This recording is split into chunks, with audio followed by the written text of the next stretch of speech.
I've come here to a local limestone landscape to introduce our next lesson. There's two objectives to this lesson. First is to learn about the limestone pavement, which is this particular kind of landform. And second is to sort of practice a skill that we've already been using, but that is to annotate photographs in detail. So this landscape we're looking at is a limestone pavement. And the first task that you're going to be asked to do is to annotate a photograph that I've put onto the worksheet. Now when we look at limestone pavement, if we look down at this, is actually a very well eroded one, so it's obviously been revealed for much longer than the one at Orton Scar. It's an awful lot more worn down and weathered. You can see that it's made up of these blocks. The surface of the blocks is well weathered and dissolved away, and you can see that here.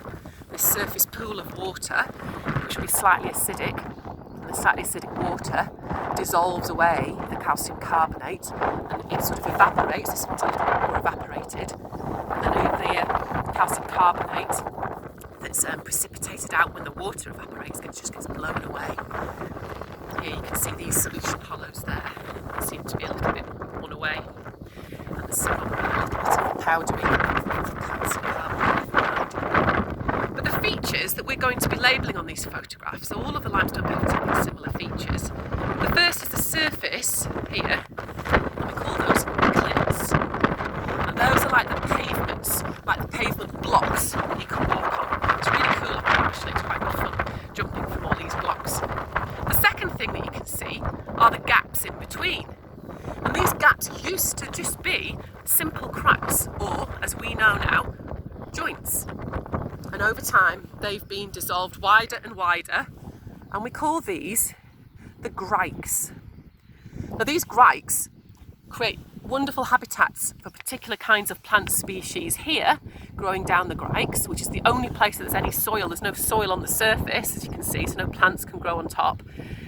Soil gets trapped down these grikes, and so these particular species, now these lovely pointy things, they're called hart's tongue ferns.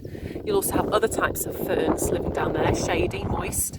There's dog's mercury, and somewhere I'll point out there's some wild thyme, which smells absolutely fantastic. So hopefully I've given you some ideas of what you might be able to do when you're annotating your photograph. Instead of just putting a label, joint, or grike down here, I want you to write grike, but I then want you to develop that into a more detailed sentence to say something about that grike. It could be that it forms a habitat. It could be how it was actually formed, what it used to be. Also, when you label the flat surface here, the clint, I would like you also to add some information about that. We want to be coming away from just adding simple labels, and we want to be showing what knowledge and understanding we have and using those connectives to do that.